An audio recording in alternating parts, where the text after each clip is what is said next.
when the bonds went for security incineration, they went out to a plant in New Jersey that was run by the mafia. So it was one box for us and one box for the fire. Now, the boxes with the bonds got circulated around the world. And what we saw were attempts by organized criminal groups to use corrupt banking systems to deposit the bonds. Proactive policing is about stopping crime before it happens or whilst the crime is in being. And that was very exciting because we use various intelligence assets in covert policing. And you certainly get a much deeper understanding of criminal networks, how criminals work. It's just everything that you don't necessarily get by doing a reactive, conventional investigation. Hello and welcome to the Intelligence Advantage podcast, where we talk to the movers and shapers in the investigation and intelligence space. My name is Gary Miller. I've been an investigative lawyer for nearly half a century, and I'm also the chairman of the IFG, a network of international investigative and asset recovery lawyers. Today, I'm delighted to be joined by Steve Young, who I've known for many years. Steve is a guru in the investigation space. He's spent over 20 years in Her Majesty's Police Force, in the City of London Police, and after that made the transition into the private sector, working for a number of banks, including Citibank. So to say that Steve is a guru in the investigation space is a little bit of an understatement. But welcome, Steve. I'm really excited to have you here today. Well, good morning, Gary. And thank you so much for the invite. In fact, to be clear, we've actually known each other over 30 years. So I don't know if that makes you feel better. Well, you and I, at least you don't look too bad for having known me for 30 years. I can't comment on anything else, but it's great to have you here. And you and I have a lot of friends and also a few cases in common, which makes it even more enjoyable. I've done my best to find some information that I didn't previously know about you, and that's not easy, as you well know. So what I'm going to do is, before I go into the questions about people who have influenced you, etc., I just want to know, if you don't mind, and of course, I'm ready and prepared for the sorry, I can't go there conversation, but tell me a little bit about your educational background. How is it that you gravitate from wherever you started and suddenly find yourself a servant of Her Majesty? Okay, that's an interesting question. So basically, look, I was born in 1960. I'm a Belfast boy. So basically, as I was growing up, and education's an interesting point because as I was a teenager in my 70s, in Belfast, it was at the peak of the Troubles. Right. And so what does that mean? And I'm fairly open about it. I was brought up in a pretty rough area of North Belfast. To put it bluntly, those folks either went the wrong way or the right way. And it was a fine line between the two.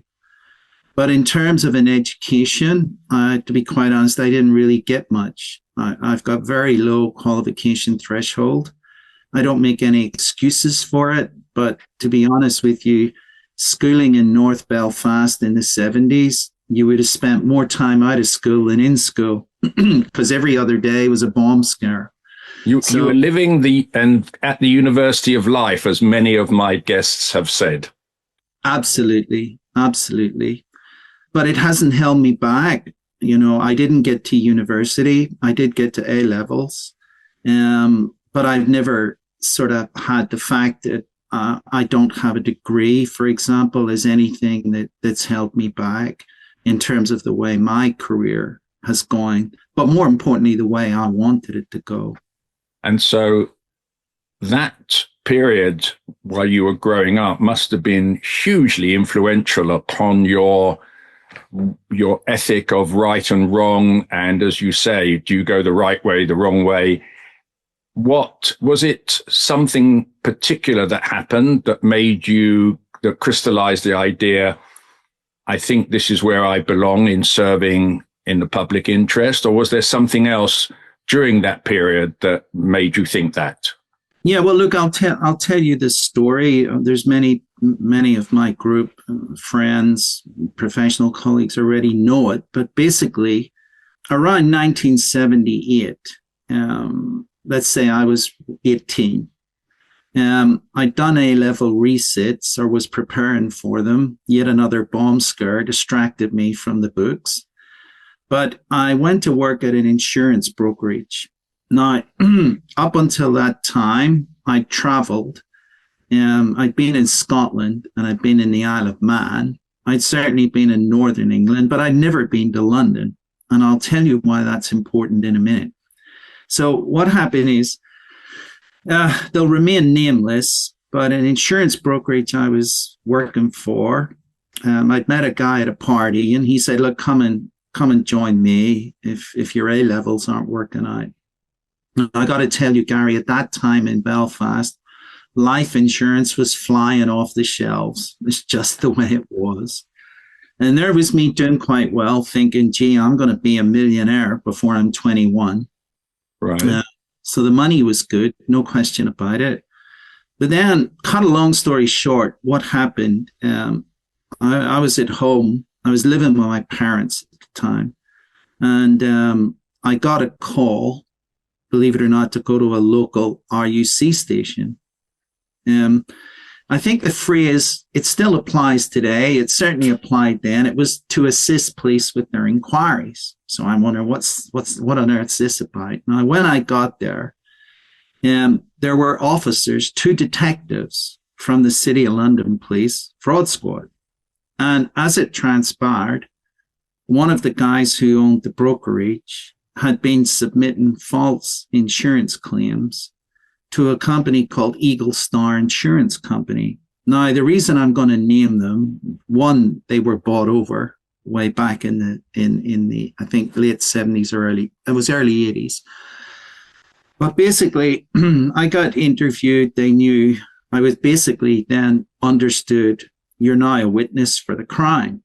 So the detectives took a statement off me. And to be honest with you, what used to happen in those days, not today, you would then go to the pub with the detectives, which happened to me. Just to go through your statement. Yeah, the statement was done, and the broker who had committed the fraud admitted it. He got interviewed. He was charged, subsequently pleaded guilty. No one else was implicated. So I think the officers or the detectives certainly knew I was very young, except that I no idea what was going on. How long had you been working for them before this happened? Less than a year. Less than a year. But I'd had the benefit of some really great monthly paychecks at the time. So life was good, Gary. Life was good. Excellent. But to cut it short, basically when I'm in the pub, of course, my career at this point looks as if it's on a downward spiral. What a great introduction to the criminal justice system. You're now a witness. Well, of course, it didn't come to that because he pleaded guilty. But what happened is in the pub, one of the detectives, he's sadly long past, Vic Weedle. So what are you going to do now, Steve? And I said, I'm at a loss. And he said, why don't you come and join us? And I go, well, how does that work? And he said, well, I'll send you the forms. So, of course, I go back home 2 or 3 pints worse, thinking, yeah, whatever. I have a lot of things to sort out. Obviously, I was worried about my reputation, which hadn't even started, But sure enough, 2 or 3 weeks later, these papers arrived in the post, and it was an application form to join the City of London Police. So I filled it in and I sent it off. And at that time, I got to be honest with you, Gary, and I know it applies to many people don't even know there are actually 2 police forces in London. I didn't know that at the time but I subsequently learned because I got called for an interview And that was back in the day. I'll never forget it. It was an assistant commissioner called Ernie Bright, again, long since passed. And you did a 1 hour interview. Then they told you to go and sit in a little room where there was a sergeant who looked like someone from the Coldstream Guards, 6'4" both ways, in an immaculate uniform. I mean, shoes that you could comb your hair in at the time. So I'm sitting in this room. I'm only there about 15 minutes after the interview. He came in and he said, "Hey, you've got the job. And with a pile of papers, you've now got to you'll get a medical, a few other formalities, but if you sign up," and I signed up. And then I ended up, the City of London Police, they didn't train at Hendon along with the Metropolitan Police, our much bigger neighbour. We actually went to regional training centres for basic police training. And I ended up at Kent, Ashford Police Training Centre. So when was your first visit or trip to London to the Big Smoke? That would have been around 1979. And it was my first, so it was paid for by the City of London Police. So my first ever trip to London, and I remember going to the headquarters at Old Jury, and that was my first experience of London. I'm sure I'm being a bit slow, but here you are in Belfast for a investigation into the insurance scam, and yet somebody says, come and join the City of London Police. Surely I would have thought they would have said, let's join the Royal Ulster Constabulary. So would I, but unfortunately, the RUC detectives didn't come to the pub and join us for a beer. That was just the 2 City of London detectives. So on that basis alone, they won the day. And dare I ask what City of London detectives were doing in Belfast for a relatively, maybe you didn't say the amount, but it's a one-man band insurance company. What on earth are they doing there? Well, that's a great question, and it speaks to really police process. And as a lawyer, you'll know jurisdiction is everything. So what actually happened was Eagle Star Insurance Company used to be in Bevis Marks in the City of London. Yes. When they reported the crime, got it. They reported it to the City of London Police Fraud Squad, and as such, the City of London Police had primacy because the loser. And it was just short of 300 grand, which back in the day was... Oh, it's not small. Money. No, it warranted 2 detectives from the city flying to Belfast and liaising with their RUC colleagues to sort see. So that's how it's quite interesting, the jurisdictional issue, the fact the insurance company filed a criminal complaint with the City of London in the City of London, and therefore the City Fraud Squad would deal and have primacy. And when that was all going on, and I really get the opportunistic nature, because that's how my life has progressed, and many people, it's more a question of, okay, that looks like a good thing to do, it's presented. But you didn't think of, because of everything going on in Ireland, you didn't think of joining the RUC and being somebody who helped or try to help to bring law and order to what was a pretty unhappy situation? Yeah, well, I can explain that, and a lot of people understand it. So first and foremost, I had a brother who was a serving RUC officer at the time. Wow. But more importantly, I explained earlier, I was brought up, I'll be honest, the back streets of North Belfast. Yeah. In a very, let's call it, quite strong loyalist area. So I was brought up a Protestant. But when I was, even before I'd worked for the insurance brokerage, my girlfriend at the time, who's now my wife of 40 plus years, was a Catholic. And in those days, for the sake of your family, but more so your wife to be, we had to leave. It wasn't a choice issue. It wasn't viable. Yeah. Well, one could say, do your bit, but it's never as simple as that. No. Because you've got family to think of. And what did mum and dad think about this? And indeed, brother probably patting you on the back. But what did mum and dad think about another? Was he older or younger? He was younger. Younger. Okay. So you were the first to sort of head in that direction. What did they say to you when you came home and said, my insurance career has been cut short a little bit, and this is what I'm thinking of doing. Actually, they were pleased, because I was never, we weren't brought up to sort of, think Catholics were evil. In fact, it was quite the opposite. So they understood the situation, and regardless of what happened at the insurance brokerage, I was getting more serious with my girlfriend, and both her family and my family knew it simply wasn't tenable that we could go further without leaving. So we were destined to leave regardless. Yeah. So that's something, of course, that you certainly, someone like me, being born, raised in London, and then I went to the Far East, but to come down and understand the real granular level for people that had no affiliations or whatever, just a young Protestant boy dating a young Catholic girl was not viable in those days. No, absolutely not. I mean, without getting too horrific, I mean, the penalty at the time for the girl was a process, and you could Google it. It's called tarred and feathered. Yeah.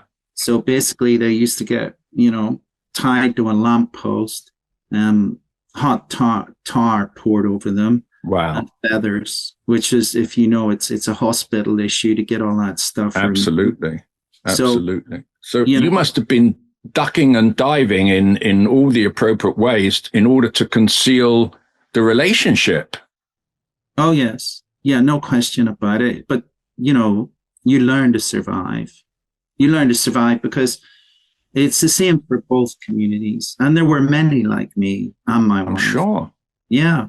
How did you meet, by the way? I mean, the minute you're talking to somebody, the word gets out. Oh, what's she doing talking? What's he doing? So how did you two meet? We actually didn't live very far apart. We were just on different sides of the divide.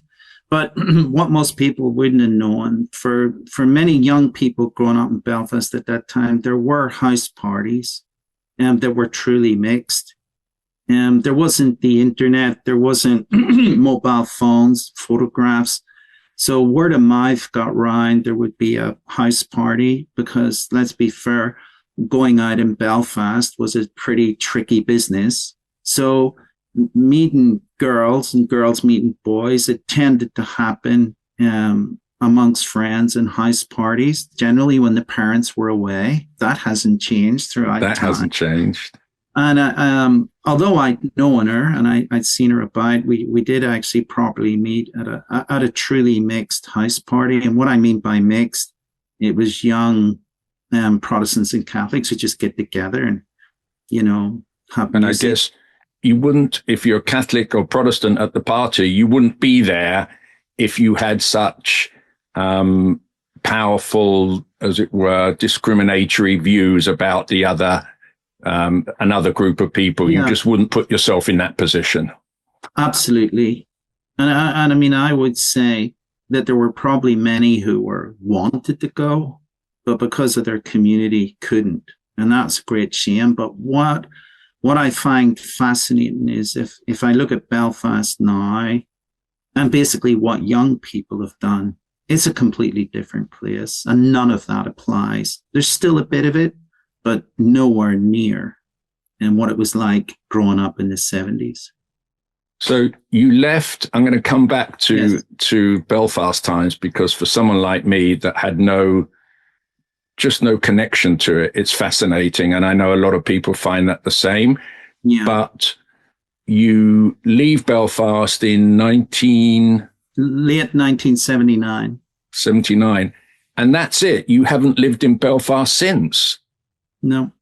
Well, obviously, during the whole course of the period, I had a brother and a sister and family. And, as usual, Irish families are big, as did my wife. So we were going back. Right. Not making a big song and dance about it, but we were obviously going back to visit family. But you didn't actually experience, so your memory of Belfast is a really encapsulated one, which is defined by the Troubles. Oh, yeah. I mean, we actually got married in in Northern Ireland. We got married. We were one of the first to have a truly mixed marriage ceremony. It was heavily protected, but it worked. Did you walk around and you'll see immediately the connection with investigation, etc.? Did you and your now wife stop and think about, my God, what would happen to you, maybe you as well, Steve, if somebody was at that party just trying to figure out and name and shame people? Did you ever walk around with that fear in those days or not? No, because the particular group of friends that we had were very protective, but they also were of the same mindset as us. So, and there were other mixed couples that we went out with who were in the same position. So there was a kind of a self-protection mechanism. And, you know, it's strange. You're not going to let it define you. So it was important. What you were more concerned about, Gary, not so much yourself. You were concerned about wider family. You know, obviously I was concerned about who's now my wife and didn't want anything happening to her. So it was relatively short period. And I mean, even without the insurance incident, we were planning that we're going to have to go. Right.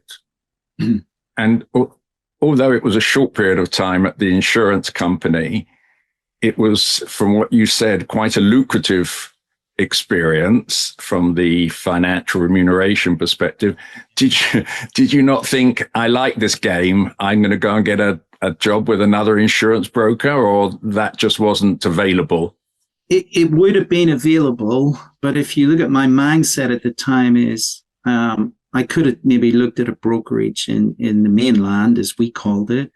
But this incident happened, and I just thought in my mind, it's stability, it's a complete change in direction, and it's something that was of interest to me. It would be fair to say, Gary, when I got my first paycheck from the City of London Police, it was considerably less than what I've been earning. And at that point, when I opened it, I thought, was this the right decision? But and of course, you've got to go through a training period. And when you're training, it's obviously less than that which you're going to get when you're a fully qualified constable or whatever it is. Yes.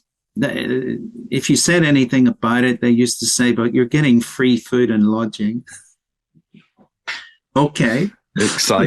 Exciting. So you go to your training in Kent, and how long is that? That's a couple of years training or less?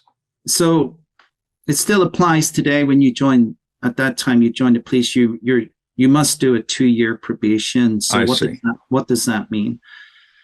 The 2-year probation is you do it in uniform. You're going to be a police constable on the streets. Everybody starts there. I know that's not necessarily what they do today, but I've seen a lot of benefit to it.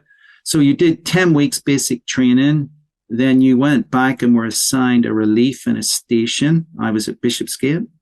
Then you get assigned a tutor constable. You know, they just don't let you walk around there on your own for the first. It's the buddy system, is it? Yeah, it is. Absolutely. And it worked very well. And then you do 2 years in uniform, and then you can aspire to, you know, go into one of the specialist departments. After the 2 years, I mean, I think even before the 2 years, my application was in to go into the CID.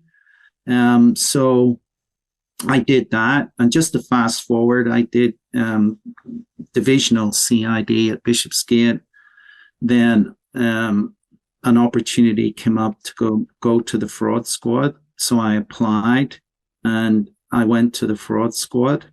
And that's where I spent probably 4 or 5 years in the fraud squad. So my first 10 years of police service was uniformed police, divisional CID, fraud squad. And then I got past my sergeant's exam, became a detective sergeant. I got posted a couple of years into special branch, which was a great experience, but I surely think I only got that because of my accent. But then I when I came out of special branch, I then went into covert operations. So I spent 10 years of a 20-year police career in covert operations, which was just fantastic. Of course, everyone gets excited, particularly us poor, sad lawyers who spend a lot of time, in fact, most of our time behind a desk, Steve, which you know well, when somebody, particularly of your experience, says covert operations. But before we go there, what I would like to do is just get a kind of time and situation sense. You are referring to the fraud squad. There was no, or was there? There was no SFO at the time? Great question. There was no SFO at the time. And in fact, although we called it the fraud squad, its true title was actually the City and Metropolitan Police Company Fraud Department. That was its formal title. Oh, so it was a combined, the two police forces actually cooperated on this. We did. On paper, it looked good, and we did work closely together. But for example, the City of London section of the City and Metropolitan Police Company Fraud Department was based at Wood Street Police Station. And the old, what they called SO6, C6 at the time, was the Metropolitan Police Company Fraud Department, known as the Met Fraud Squad. So we were in two different buildings. But obviously, there were cases that, come back to this important jurisdictional point. Is it in the city or the Met? If it was a case we didn't want, we swore blind it was in the Met. And often the Met would say if it was a case they didn't want, it was fairly and squarely in the city. And so, the city is an oldie worldy spatial definition. It's X miles from a certain point in the City of London. Is that right or not? Yeah, it's 1 square mile. 1 square mile.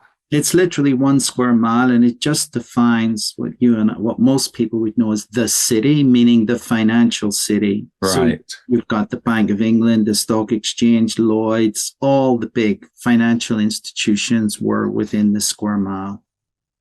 And because you and I know the heartbeat of crime focuses or is all about the money, I can just feel, and I've had a little bit of experience of it myself, I can just feel the tension between a metropolitan police officer looking at the City of London and finding out that there is a connection to the City of London, and then losing, or maybe fearful of losing control over the investigation, and always being looked down on as not as good a policeman as the City of London? Or is that all make believe? No, it absolutely did exist, but it was, at a more sort of funny camaraderie type of level. When it came to cases, we worked very well together. But right. More for senior management, because it involved money and resource, you had to be clear about where's the jurisdiction.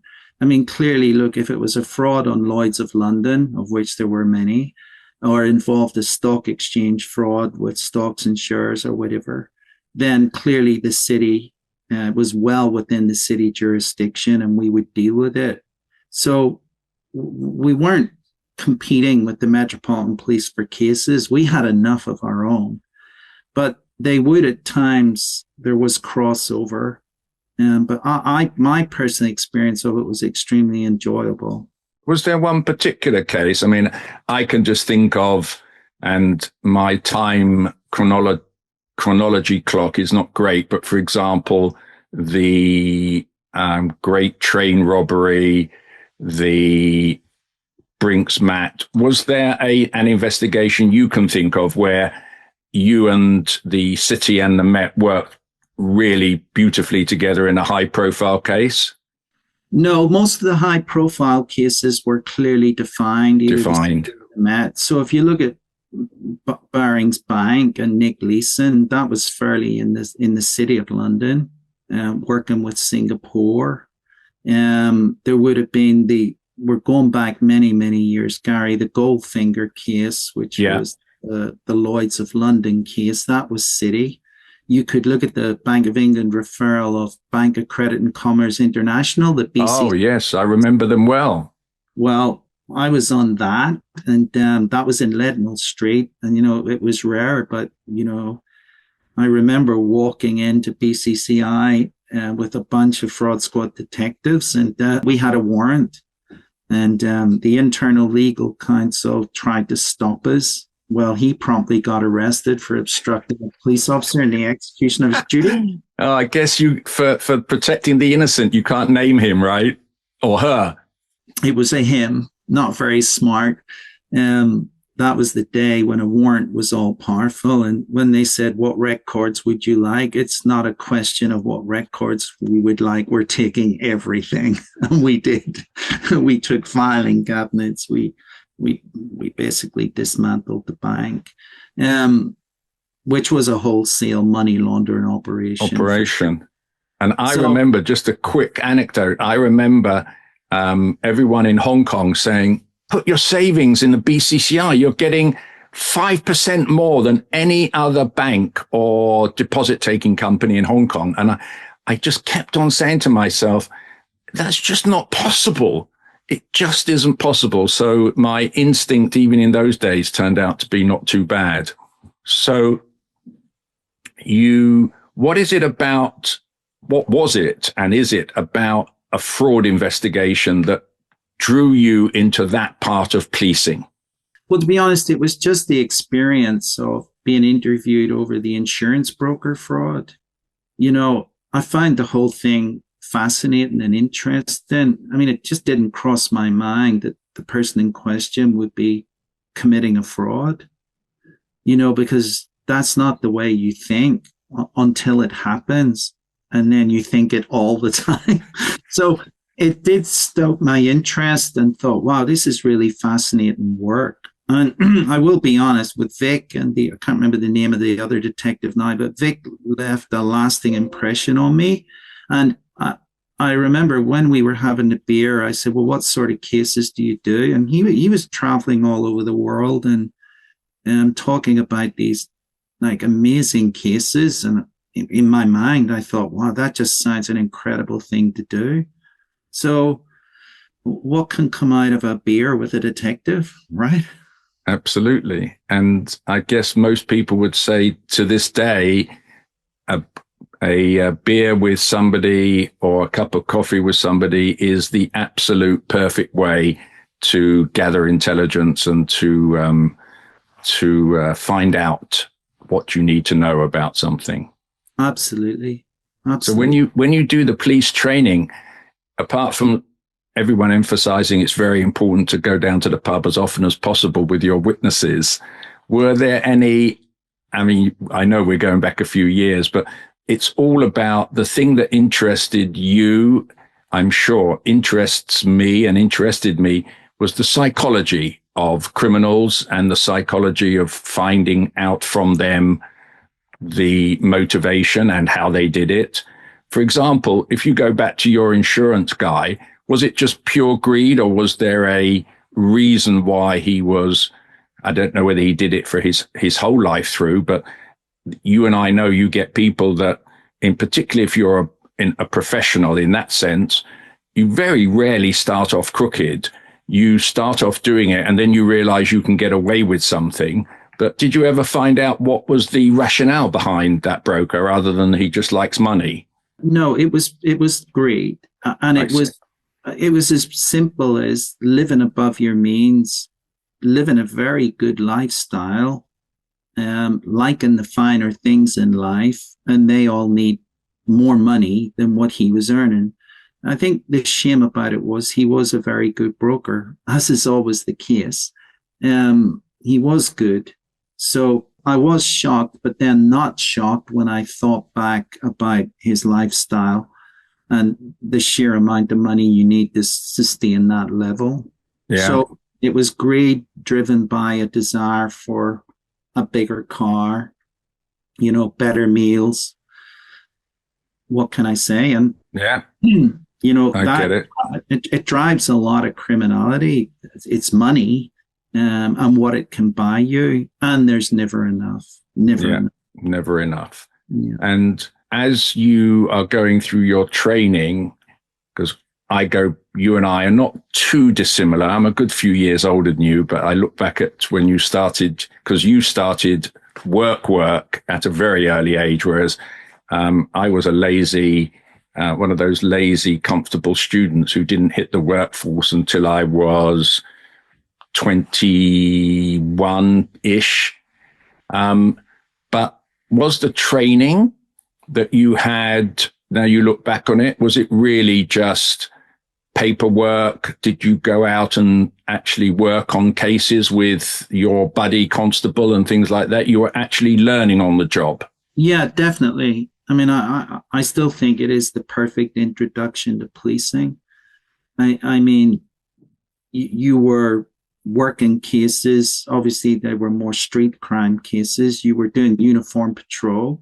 You would be arresting handbag thieves, shoplifters, drug users. At the time when mere possession was an offence, now possession, within certain limits, certainly Class C, it's pretty much gone.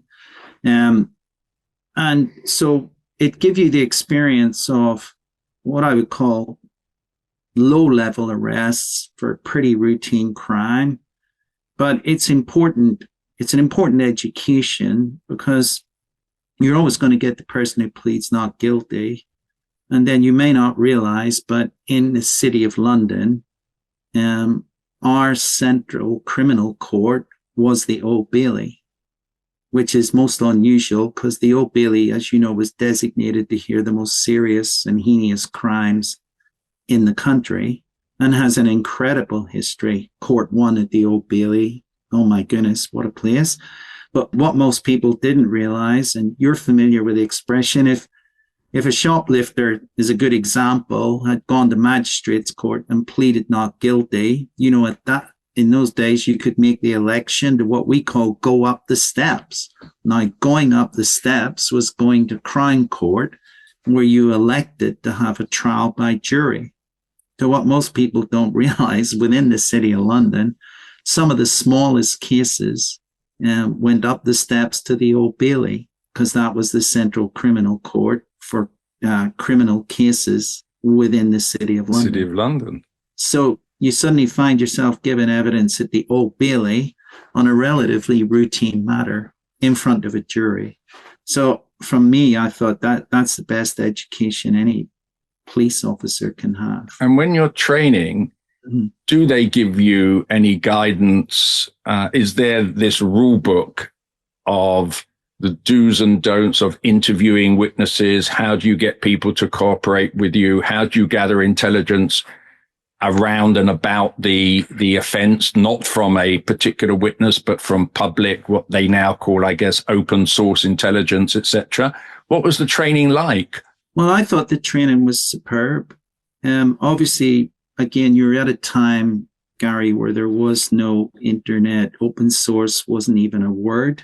But in terms of, yes, you were trained to do interviews. You would often get a barrister would come there would be a mock court. Okay. And you would work. There was a lot of what we call scenario-based training, not all textbooks. I mean, in those days, you had to be able to recite definitions for theft, for burglary, for infanticide. You had to learn these definitions off by heart, which was an incredible way to learn the law. But ostensibly, the training was scenario-based when you were at training school, and then it was real on the job when you got back to the police station and were assigned a relief.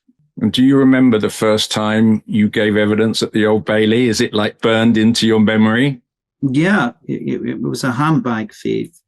And I remember the case. Your first case at the Old Bailey is always memorable. And it was based on, we charged the guy, it was based on an identity parade where the lady who had her handbag stolen had picked the guy out on an ID parade. So identification evidence became key. And he pleaded not guilty on the basis that it was a misidentification. Is largely the jury did convict him, but more challenging for the female witness who had her handbag stolen than perhaps me as the arresting officer. But I did take her statement, and even then, we did have a degree of what we call victim witness care, because you were the officer in the case. So although that process has evolved and is much, much better today in terms of taking care of victims, it was a great introduction to policing and the real world. And I'm sure you also remember your first cross-examination by a talented barrister, or even a not very talented barrister. Do you remember a few names of the people that you feel that you feared meeting in court? Right. I won't name names, but I will describe it to you like this. As you got more experienced, okay, when you went to Crown Court, and throughout my career, I gave a lot of evidence. I was no stranger to court. And when I get in the witness box and you would take the oath, if obviously you would give examination in chief through prosecuting counsel, now that was a good breather, because it gave you a chance to look at his learned friend, not my learned friend, his learned friend. And what we used to do is you would look at the wig, right? Now, here's how you tell if it's really old and worn and in tatters. You're going to get a softly spoken barrister, normally a silk, who's not going to shout at you, who's going to treat you with respect, but the questions are going to be killers. They're going to be killers. If he's a young person, male or female, and the wig is white, where they're recently qualified and they're a junior, and hey ho, the junior's going to get the pleasure of cross-examining the police officer or the detective, then you knew it's going to be a bit more feisty, but less intelligent. But there wasn't one person in particular that you learned to fear in terms of, I don't ever want to be in front of that defense barrister again, or there were plenty of them? There were plenty of them. I will compliment the English bar, and particularly defense silks. They do their job well. They do their job very well. A lot of people talk about the broken justice system, and this is not the place to do it, but the duty solicitor, the legal aid system, probably in the years that you and I are talking about now, at least, it probably worked okay. Is that right? For people that couldn't afford their own private legal representation, or not necessarily? No, I think it worked well. I think duty solicitors, certainly in my time, legal aid, they were fairly compensated. Legal aid is gradually being eroded. It diminishes justice. There's a misapprehension that police are just prosecution oriented. We're really not. It's our job. But we also know that the importance of fairness in the criminal justice system, if you don't have that, you don't have anything. That's true. Even in big cases I did, defense solicitors representing their client, seeking full disclosure. Yeah, I mean, get on with it. It's your job. Okay. And it's what makes the system fair. We could argue all day if disclosure has gone too far, and, the scales of justice, have they tipped too much towards defendants? That's forever going to be a debate. But in my experience, it was balanced and it was fair. My comment would be, in recent years, I've definitely seen it being eroded. But Gary, one could say, is it simply resource and money? Now, that's certainly a big factor. If you keep taking money out of the criminal justice system, then things will decline.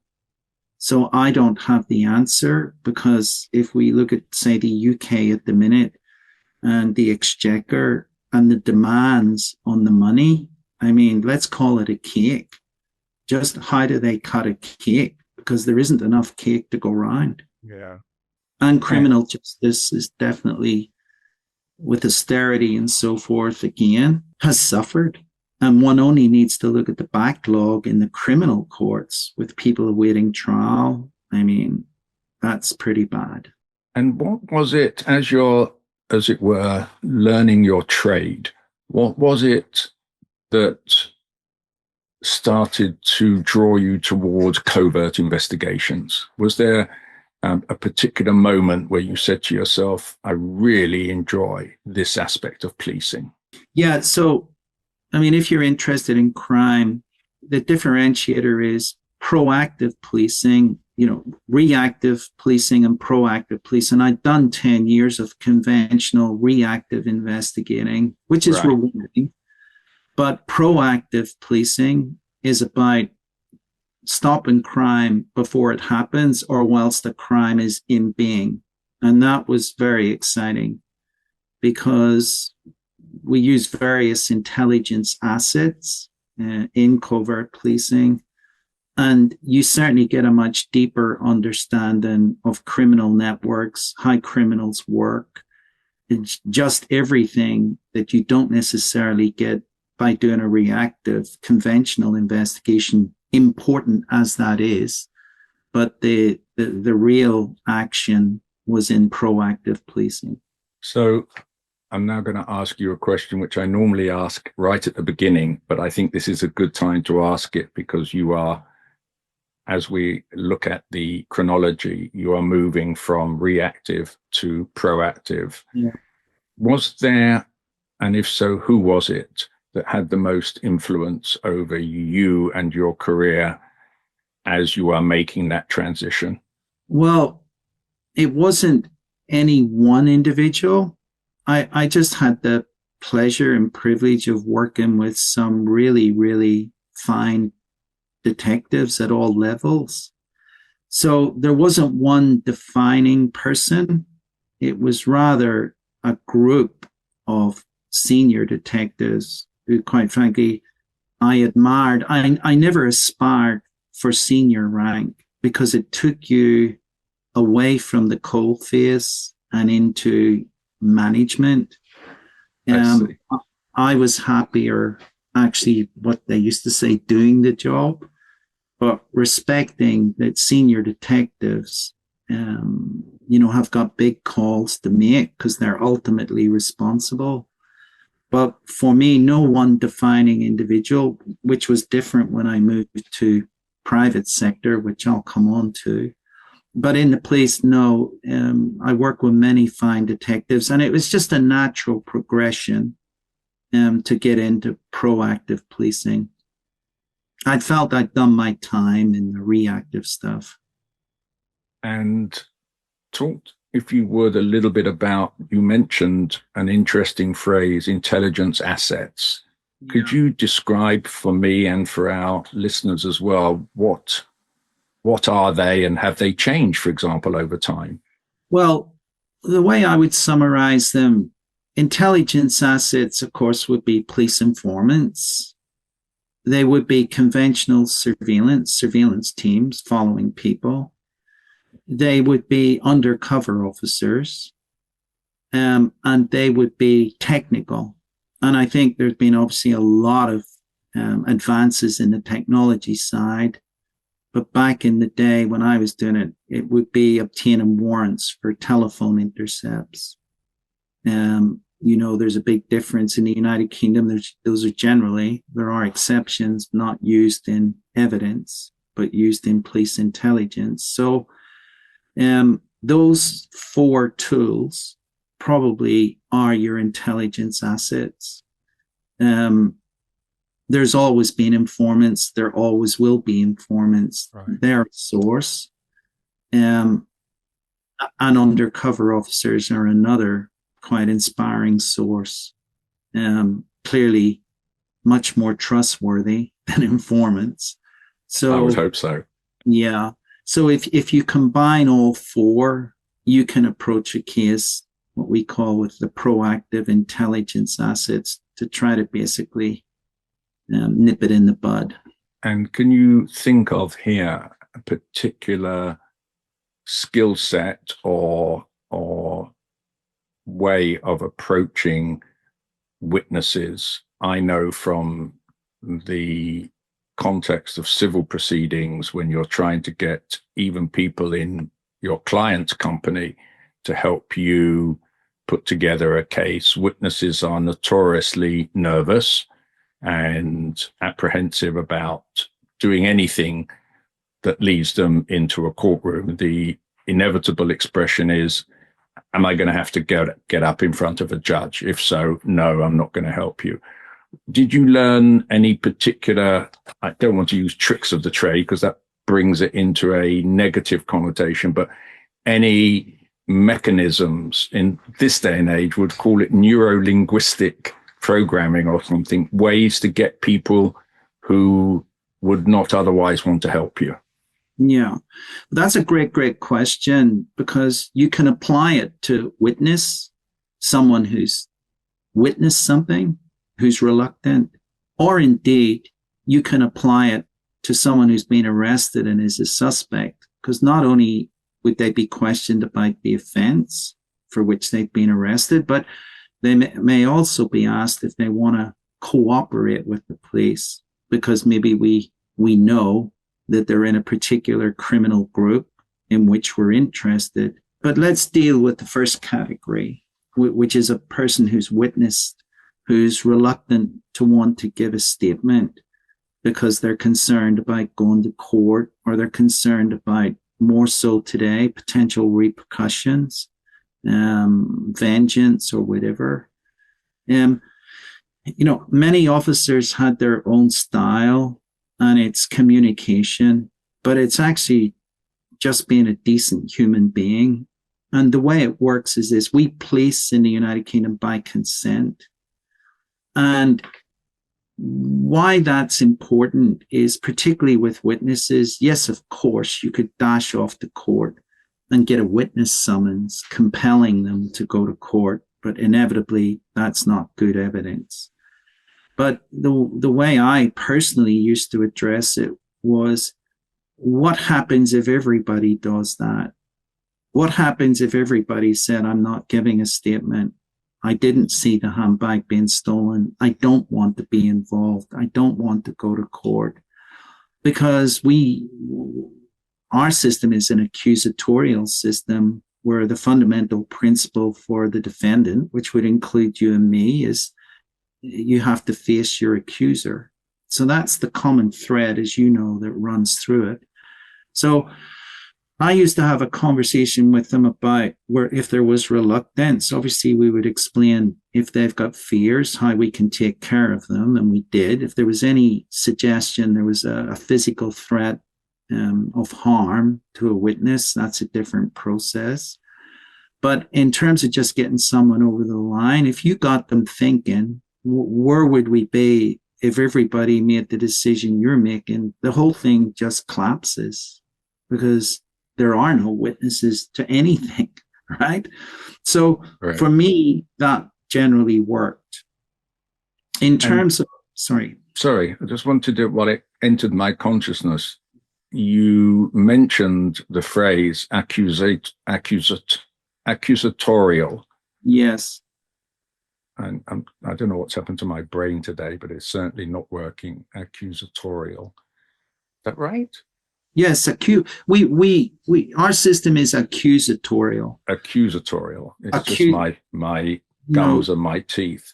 But no. When you get to Europe, you face a very different inquisitorial system. Yes. When you have been, which I know you have, crossing boundaries, what do you think of that as a way of getting to the truth, query what your objective is, getting to the truth, getting to a conviction, finding out what actually happened? The two systems, in your experience, what are the pros and cons? Right, that's a great question. So obviously, I've given evidence in a lot of countries in mainland Europe where the system is inquisitorial. And inquisitorial systems, they sometimes refer to them as determinations of truth. In other words, it is the court's function to determine the truth. And everyone in court, prosecution and defense, work towards that aim. So whereas in our system, it's accusatorial. You face your face your accuser, and it's very adversarial. So let me deal. I think there are pros and cons for both, but I will always go for English law and the accusatorial system, and I will tell you why. And it's my personal view. When I've stood up at Crown Court, in many courts in the United Kingdom, and you're up against, if it's a serious case, inevitably they'll have in my day, Queen's Counsel, now King's Counsel, KC defendant, you know that the case is going to be thoroughly interrogated, as are you as a witness, particularly a police witness. They will do an extremely forensic cross-examination to put their client's view across, because they're representing their client's version of what happened. Now, in inquisitorial, so at times I would say I've worried about getting into the witness box at the Old Bailey, and counsel in front of me's got a very grey wig and has years of experience, and I just know before it starts, this is going to be hard. This is going to be very hard. I've never felt like that in an inquisitorial court. They've always been super nice to me, too nice. And I'm talking about the defense. Often, if it's in a foreign language, then of course, the question will be put to you in the language of that jurisdiction. So in France, I've been questioned, and it does alter the proceedings somewhat when it comes through a translator. But I would say the quality of the English courts to thoroughly interrogate a case, both at disclosure stage and also at trial, where witnesses are cross-examined, is superior and leads to better outcomes, in my view. Sure. Got it. And gosh, I can't believe how much time I have already sucked up out of your life today. So what I want to do, Steve, is get into a little bit of the weeds of one of the most either exciting, troublesome, successful, unsuccessful cases that you investigated while you were in the City of London doing covert ops. Can you give us a flavor, obviously, with protecting the innocent, etc.? Well, I'll shy away from giving you a specific case because there were so many, because the world of covert policing is extremely sensitive. And, the cases were really big, and they were cross-jurisdictional. And I just don't mean, Gary, between the city and the Met.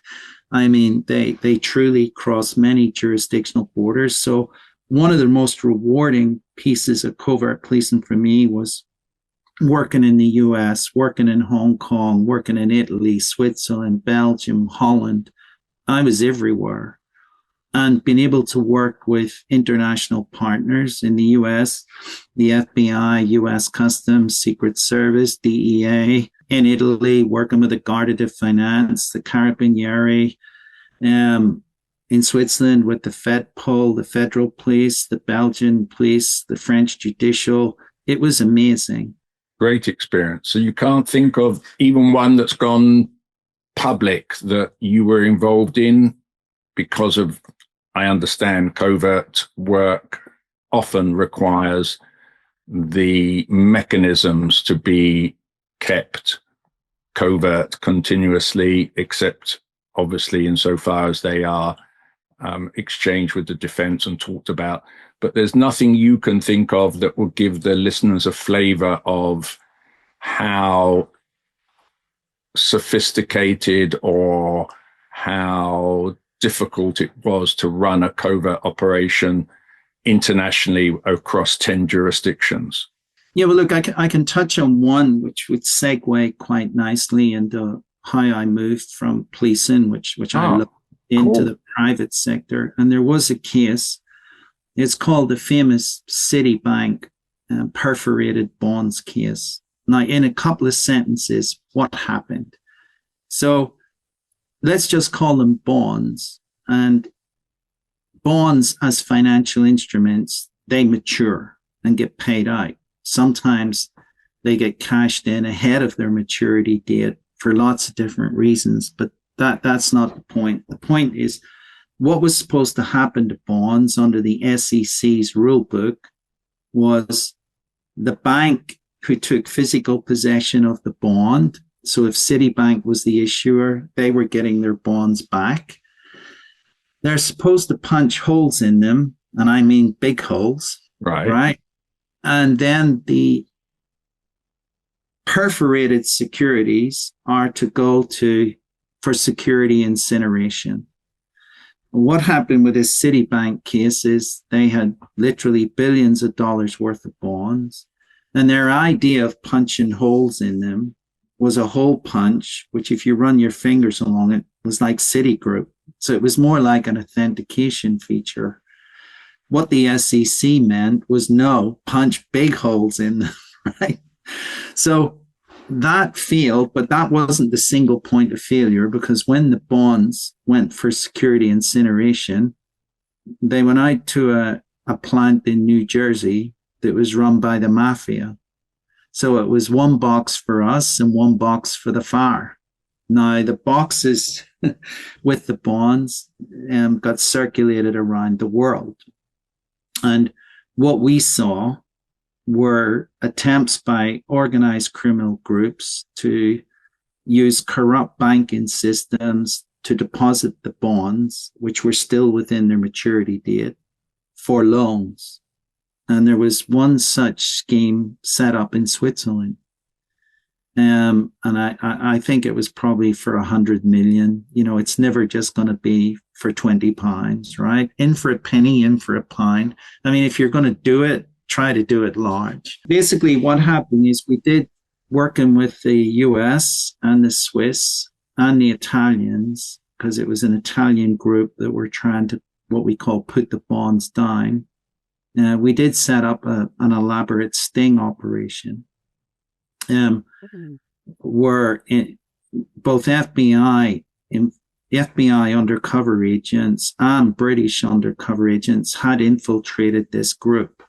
Wow. So they knew that the scheme was well advanced. And what the plan was to put forward to them a corrupt banker in Switzerland. This was a ruse, okay? So that they would meet the banker and at some point hand over the bonds, which were going to go into the bank under the auspices of collateral for a loan. And at the point where the bad guys handed over the bonds, clearly they would be busted. The bonds would be recovered and they would be in trouble. So often if you're a smart bad guy, you're just not going to hand over $100 million worth of bonds, right?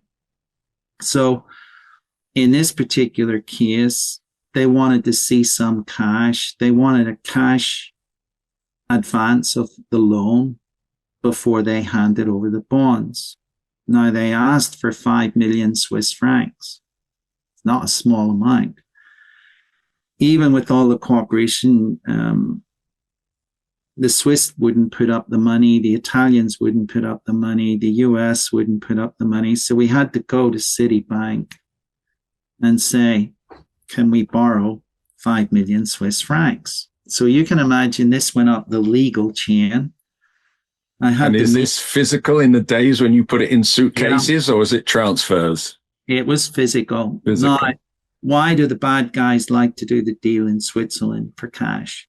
And it's to do with denomination. So you have the 1,000 Swiss franc note, which to you and me on current exchange rates would probably be the equivalent of having a banknote that's worth 950 pounds. Wow. There are bytes minus the exchange. So it's a 1,000 Swiss franc note. So you can get 5 million in a flight bag, right? So it's easy transportable. So basically, Citigroup, cut a long story short, agreed to put the money up, but they wanted it in a safe deposit box where it could be protected by the Swiss police, which it was. So basically, the undercover officer said, well, look, I'm not going to just come out with a suitcase or a briefcase full of 5 million. I haven't seen the bonds yet. I'll show you the money. I've got it laid down in a safe deposit box. The bad guys go into the bank. It's all stage managed. They see the money, and of course, then they're in heaven.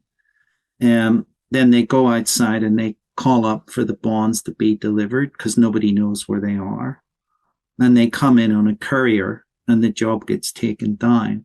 So that's a classic example of a covert operation, a big case emanating out of New York, but ending up all over the world, and cooperation with what in effect would have been the victim bank, and to help facilitate a covert operation, which led to a very successful result.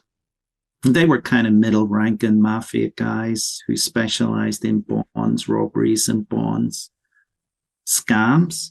So, not white-collar guys, a little bit more up the scale than that. Right. So that's a good example of. That's a great example. Yeah. And an absolutely perfect time for me to release you from your really kind commitment to the Intelligence podcast and to help your good buddy Gary experience a new area of investigation and intelligence. So I want to say big thank you. There's plenty more to talk about, and I'm hoping that you will allow me to revisit the point in time and beyond where you move into the private sector, which is super interesting, but I've got to be aware of time, particularly the commitment that you've already given, Steve. So I want to thank you for participating, and hopefully we'll see you soon. My pleasure, Gary. Really enjoyed it. Have a great day. Take care now. Thank you for listening. And if you enjoyed this podcast, please click and subscribe to the Intelligence Advantage podcast on Spotify and other platforms.